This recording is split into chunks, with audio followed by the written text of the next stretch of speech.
Ayvazyan is here with us. Thank you for joining us. Thank you. You've moderated 2 panels during the DigiTec Summit. Can you tell us a bit about the panels and about the discussions? Sure. First of all, I've been working with DigiTec for several years. Last year I ran 3 summits for DigiWeek. This year I ran 2 sessions for DigiTec Summit, and I was the moderator. The first one was about the semiconductor industry and about the disruptions that are taking place that are causing change in the design of semiconductors, in the way we use semiconductors in more fields, so many different fields, how cloud is affecting it, and as well, whether in fact it's necessary to manufacture semiconductors, have your own foundries. So we had very interesting conversation from AMD, from Microchip, from Synopsys, and it was a very good conversation, and also Siemens EDA, and we had a very interesting discussion. The second one was about deep tech and how do we achieve the outcomes of science and the funding from research universities and research institutes. And there is a false dichotomy in Armenia between universities for education and institutes for research. And in fact, we have to bring these worlds together. We have to leverage the student capability and resources of the university and the focus and high technology of the institutes to create a more powerful combination so that we can advance science and technology more quickly. In fact, there are now talks about kind of combining the universities and institutes, but it faces a lot of criticism, especially from the institutes, because the main criticism is about that the decision to combine these two has no basis, not a research on what it is based and things like that. That's why I think the process, if it starts, it will go really slow. Because for many years, universities here were mainly for education, the teaching part only.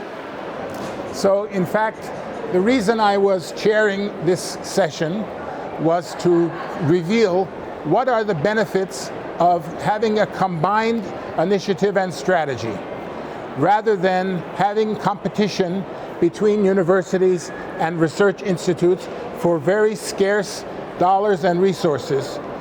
And what I was able to help bring from my panel members was a new revelation, new discovery that they can work together and not compete and not allow the government to tell them what to do. Before the government tells them something, they should agree to work together so they can go to the government and say, we have already decided to work together. We will make it more efficient, more effective, get better results, and you just give the money. So the good thing is, when they ask me to help, I help them and they understand. So now it's already starting to change. Oh, you see the changes? Already. In what way? Because the different groups agree to change. They understand that it's not either or, it's both. But do you think that will continue outside of this building? It will continue until we get the results. I've been working in this area for more than 20 years. I continuously see results, and I demand results. So it's not just conducting an interview, it's producing the results we want. That's what we're doing. So I'm not just moderating panels, I'm trying to create results. And you've mentioned the panel discussion about deep tech. Yesterday I interviewed Ashot Vartanian, the founder of Unum, Armenian deep tech startup, and I know that you're familiar with other Armenian startups and companies. I just want to know, how do you see the development of tech startups in Armenia, and how would you assess the ones that already exist and how they develop? So I know Ashot very well, and I know what he is trying to achieve with his so-called institute, which is not really an institute. UNAM is really a company, but it's performing research and advancing the capabilities, and it's very successful in achieving certain goals, but it has to be part of an ecosystem. He cannot be all by himself doing something. He has to be working together with other groups. So in my session, we brought Yerevan in, which is leading the scientific and research regarding AI. And AI is now throughout Armenian tech ecosystem. Everybody has to say AI. AI in medicine, AI is everywhere. Okay, so that means that for Yerevan N, the opportunity is huge, it's limitless, but they have to be able to deliver. So in order to have access to the resources, to the equipment, to the supercomputers, they need government support and they need university support. So Hrant already knows he has to cooperate, he has to combine efforts. He cannot work just by himself. And Ashot is learning the same thing. You've mentioned that you've worked with DigiTec for many years and with also the Armenian tech industry. I want to know if you could compare the Armenian tech ecosystem like 10 years ago and now, what it has developed into. Sure. So when I started, it was actually more than 20 years ago. And it was just after independence, and the industry was complete shambles, complete destruction, because there was no Soviet Union and there was no market, shugachiga. There was no customers. So any companies you ask, they have workers, they have technology, but they have no revenue, they have no access to markets. So we had to bring foreign capital. So Synopsys could buy HPL or could buy Leda Systems, ultimately merge with Viraj Logic, and we could build a semiconductor industry in Armenia which is world-class. So if you ask inside Synopsys, where is the most advanced research center, development center, they say Armenia. Even though Synopsys is a global company, has so many branches, so many places, but they have their CTO, their visionary, is here.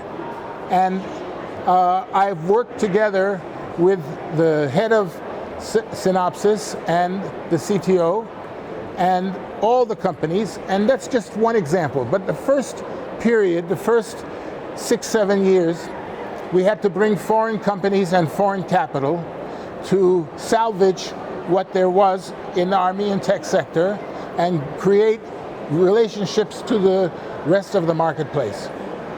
And we did that. We did that. We privatized telephone companies. So in fact, instead of having Armentel owned by the government, we have now competition in phone companies, and we have fiber, we have mobile, we have technologies. But in software, we created an ecosystem where people want to be in the software industry. So the third phase became startups. We are in the startup phase now. And it's driven by venture capital. It's driven by the ability for somebody to have an idea, somebody to have a vision and a concept, and then try to refine it, make a business from that, and then be able to raise money around it, put talent around that, take some experience, and be able to deliver not only a product, not only a service, but a solution. Because Armenia was well known as outsourcing, right? So somebody else needs something, we'll do it for you, right? We don't know what it is, we don't know how it makes money, we don't know anything, we just do it as outsourcing. But in a startup world, we need to build a business. We need to know where's the cash register. We need to know where's the customer and what do they need, and how do we evolve when things change. So we are now in a third phase where we have proliferated so many startups that we have to now rationalize how these startups are going to survive. And especially now, we are in a crisis where venture capital is now being constrained by this problem with Silicon Valley Bank. And I mentioned that to you earlier, that during this period now, very quickly, in 3 days, Silicon Valley Bank, which is the 14th largest bank, supports all the startups and the whole VC ecosystem. It's collapsing. And the government, US government, has taken over control. And we don't know yet how it's going to shake out, but we do know it's going to cause some disruption and consolidation. So we have to be ready. We have to know what our plan is. How are we going to survive this and succeed on that basis? You said that we have to be ready, but are we ready for that? So you cannot be ready because it just happened 3 days ago. Yeah. And no one knew it was going to happen. But you have to be very agile and very intelligent about how to respond and not just react, not panic, but deliver.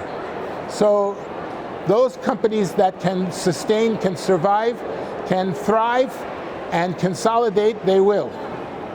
Now, we're already starting to see this, right? So when you see a Volvo in the show floor, right, they know they cannot be just outsourcing. They have to be a product, they have to be a business, so they started Razor, right? It's just an example.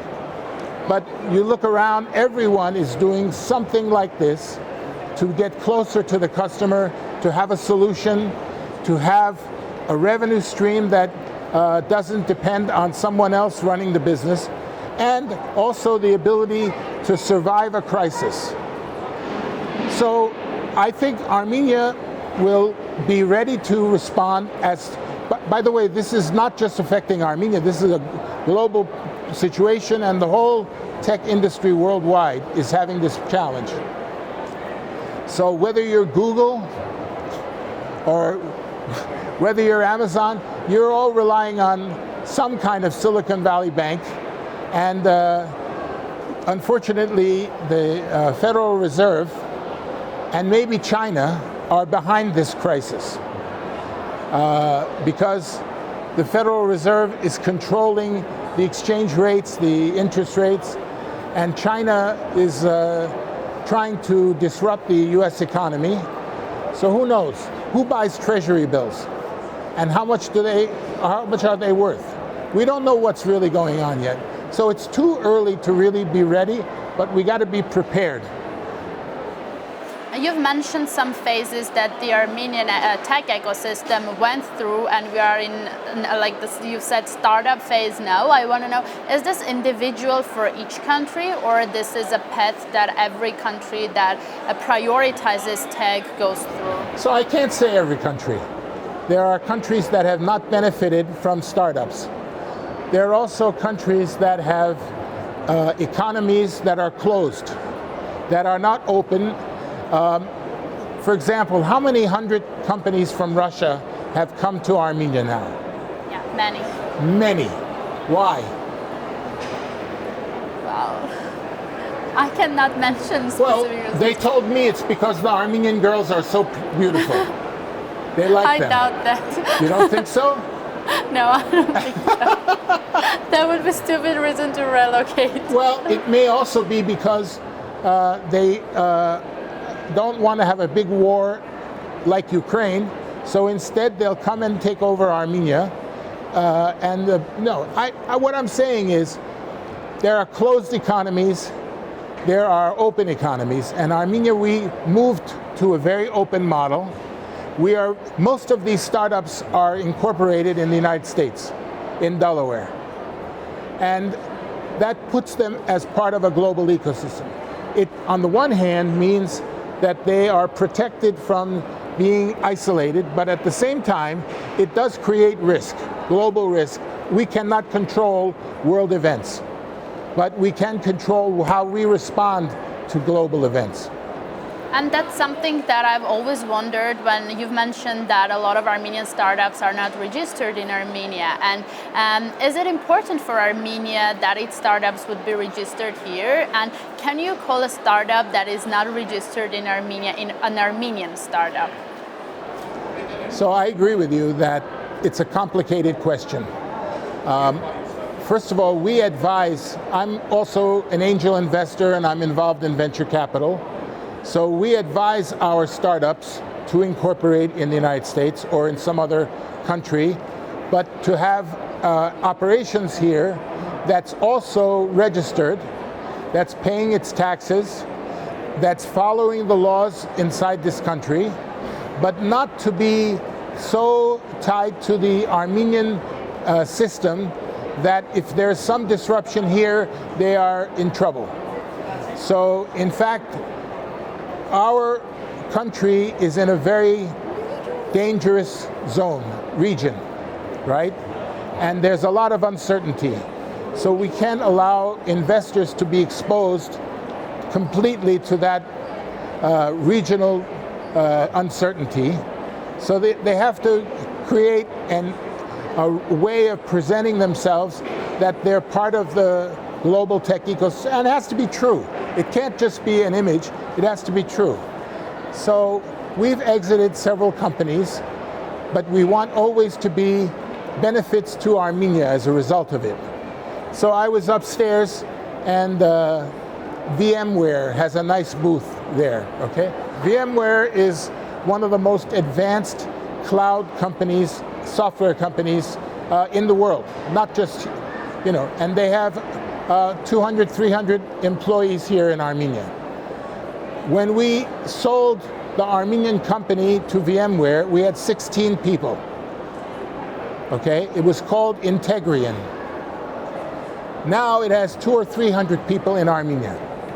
And the product platform that we built in that Armenian company is strategic and unique and very valuable to VMware. Now, in fact, VMware is now being acquired by Broadcom at a much higher level than Armenia.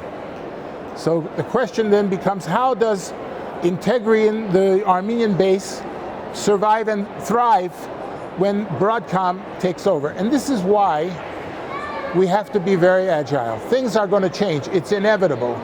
Things don't stay the same.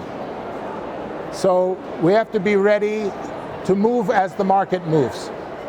One of the topics of panel discussions during the summit was how do startups from growing economies compete in global market?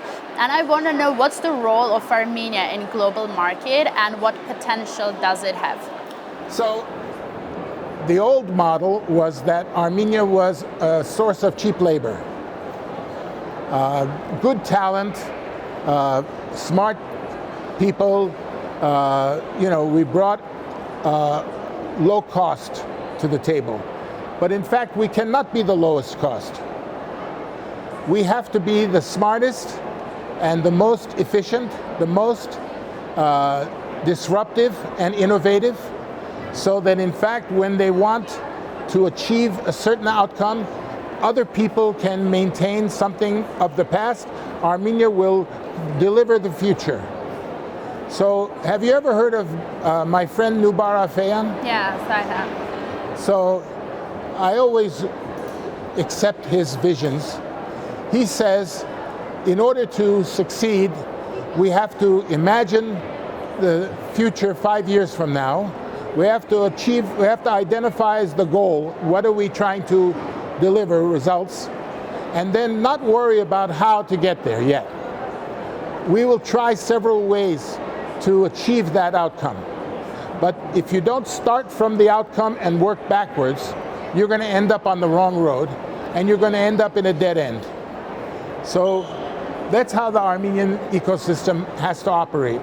We have to know what we're trying to become, and we have to deliver the most innovation, the most advanced technology, whether it's in healthcare, whether it's in artificial intelligence, or whether it's in a combination of the two. For many years, we've been hearing that tech is the strategic field in Armenia, and we've been prioritizing it. But also, recently, we see a lot of criticism as well, that in connection with when government gives advantages or help to the industry, to ecosystem, and many people are saying that we don't see the outcome, we don't feel it, and why do you need to prioritize something when you don't see actual outcome or results? And who is saying that? Well, I've seen a lot of opinions on that. Yeah, you can I've see seen opinions. even article in media. So one of the things about Armenians is that if you have 5 Armenians, they have 12 opinions. And most of them believe these opinions very strongly, and they argue. And they disagree, which is fine. There's nothing wrong with disagreeing and having opinions. On the other hand, there are facts. On the other hand, we need to know that our strategy accepts that criticism and answers that question. So, for example, we know that tech is embedded in many, many, many fields. So, for example, we have a crisis about food, about agriculture, about being able to satisfy the needs of the world. How do we achieve that? How do we create smart agriculture? How does the world feed the population that's growing too fast, with less and less land devoted to farming, with more obstacles and supply chain disruptions? So we need a smart system of food creation and then delivery to market, distribution to get it to where it needs to go, until somebody blocks the Black Sea and the Bosphorus and doesn't allow grain to reach the market. Now, in fact, that's not a tech problem, but tech can help solve that problem. So what I'm saying is, if you think of tech as a field in itself, and you say, oh, well, let's give advantages to tech, no. Tech is going to give advantages to all the economic sectors, to all the business sectors, and in fact, beyond business, it's going to solve society's problems. And we have visionaries, not just Armenian, but in the world. So upstairs, for example, they have a special conference about impact investment, right? I was just up there. Impact investment means that we're not just investing to get a return on that investment for the shareholders. We are investing to achieve the outcomes that the world needs, that society needs, that humanity needs. And that there are goals that we have set up that allow us to know that the benefit is flowing to those who need it. So in fact, I have shifted my own strategy from being very personal, financially centered, to being impact oriented, to want to achieve these outcomes. So I think these are opportunities for Armenia to reposition and be in that area. You've mentioned that tech can help and helps other industries. I want to talk about the cooperation of tech and science as well, because for the first time this year in DigiTec Expo, we have not only tech companies and startups, but also scientific institutions represented here. And while chatting with the representatives of scientific institutions, I see that they are really they're impressed as well, and they seek new cooperations with the business, with the private sector. How do you see the cooperation of tech and science in Armenia, in the Armenian industry? So, science is the foundation of tech. Science is the source of innovation and allows tech to be built on something that's real, that's science, right? But it's also very specialized. So we have science in biology, we have science in space exploration, or science related to farming. There's a lot of fields, agricultural science, and unfortunately, most of the scientific research is not grounded in a business model that can attract capital. They can attract let's say, charitable contributions or government funding, and it's necessary. But tech brings another dimension to take the results of that science and turn it into commercial solutions that can be both fundable, but as well can be turned into businesses and generate revenues. So almost 2 years ago, at the previous DigiTec, Haik Chobanyan asked me to run 3 other DigiTec summits. In addition to the one here, we called it DigiWeek. One of them was the relationship between science and technology and venture capital. And we had a VC summit as well. So we brought these worlds together. We brought scientists and technologists and venture capitalists to the same events and the same kind of thinking, and they discovered each other. And it was like men and women did not understand they should marry each other.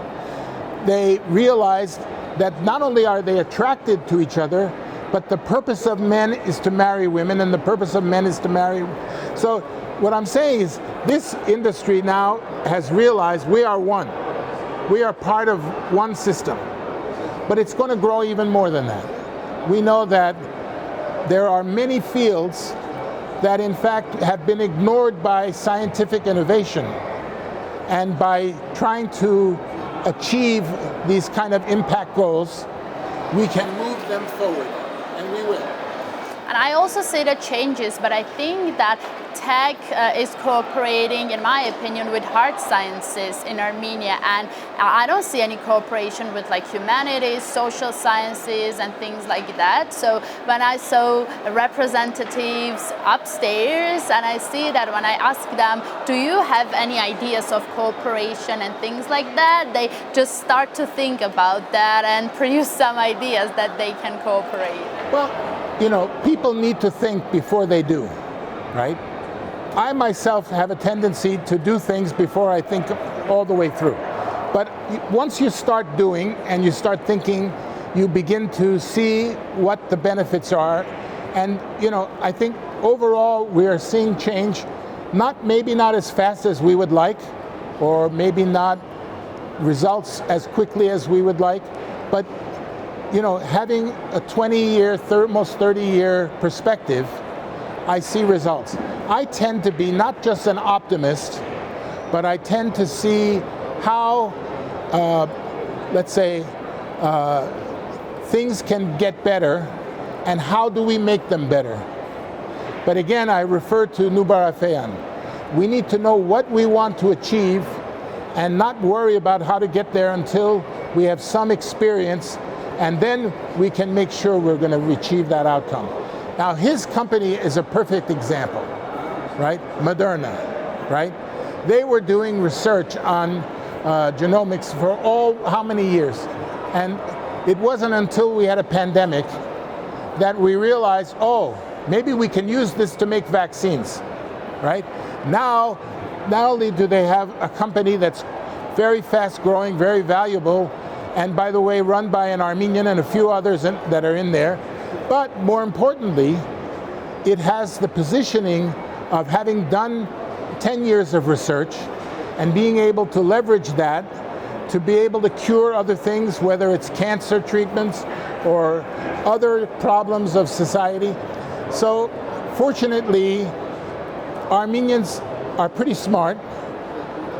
We have people like Nubar and others that have both the dedication and the hayasirotun, the passion to make Armenia benefit from this.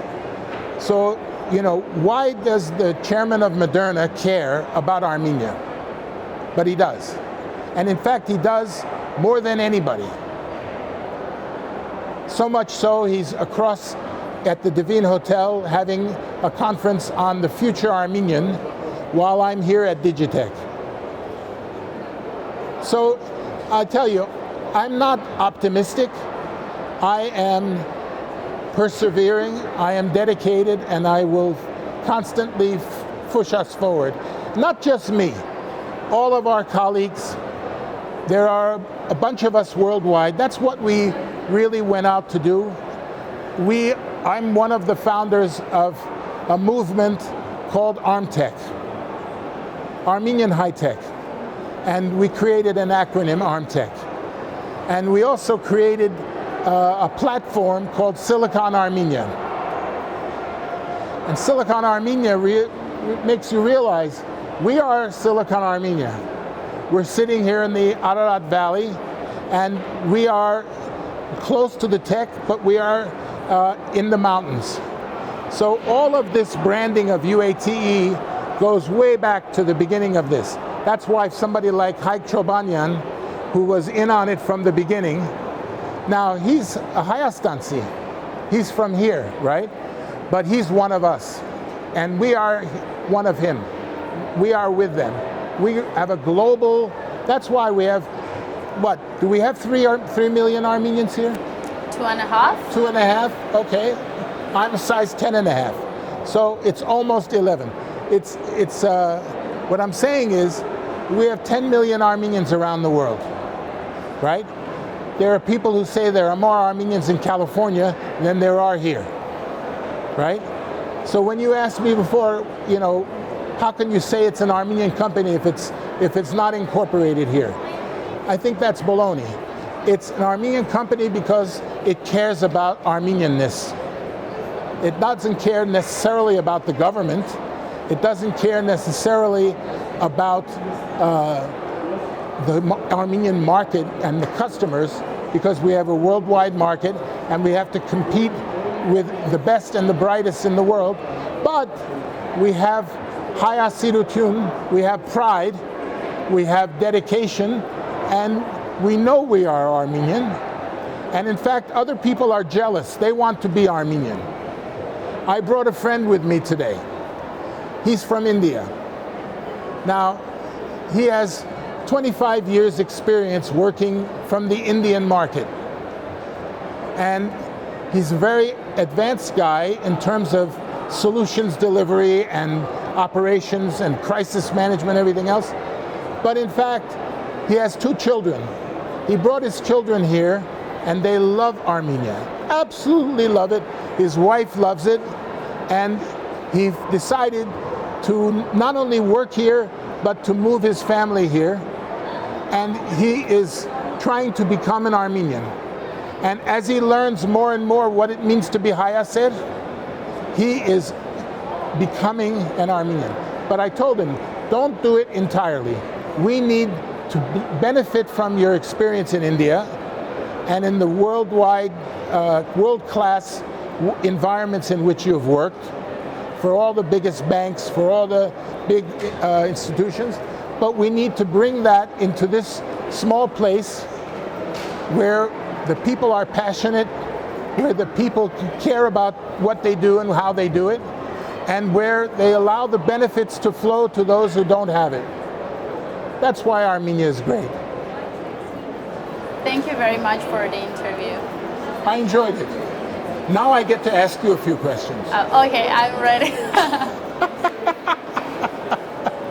So you've been here at DigiTec. Yeah. What's the most interesting interviews you've had? I think the most interesting one was with Ashot Vartanyan and also with Mary Papazian. Mary Papazian and I flew here together. Oh, she and I know each other. We did the interview yesterday. I know, I was with you. Oh, yeah. Right? Yeah. Right? And Ashot is a very smart guy. Yeah. In fact, I think he's a bit too smart. I told him, you have to tone down your smartness because you tend to go into a realm that people don't understand you. I like his enthusiasm. It's motivating. It's inspiring. I agree with you. I agree with you. And I think he's the kind of guy that can be a very important force in this ecosystem. So I'm glad you like that one. I'll have to listen to that interview. And how can you, as a catalyst, as a journalist, help move this forward, not just conduct interviews, but make bridges to bring this industry to the next level? That should be your responsibility. That's a good point. But you have to be a good journalist first, and then you can become an analyst and a catalyst for the results. So we can work together on that. Yeah. Thank you. That's a good point, actually. I've always thought about whenever I'm doing something, what's the reason that I'm doing and what's the purpose of it. If it's not going to help anything, then I'd rather not waste my resources for that. So I have these thoughts every day during my daily job, if what I do helps people or it doesn't. And not just people. People are an important part of the whole humanity, but there are a lot of people here. I mean, for example, everyone has brought their kids here, right? And the kids are having fun, they're a bit inspired, they're a bit overwhelmed, but we have to be able to know that humanity, society, and ultimately the future of this earth that we are destroying. Because think about it, you know, it's not just global warming. It's all about how this tech is impacting the future of the Earth and of the solar system and of the universe.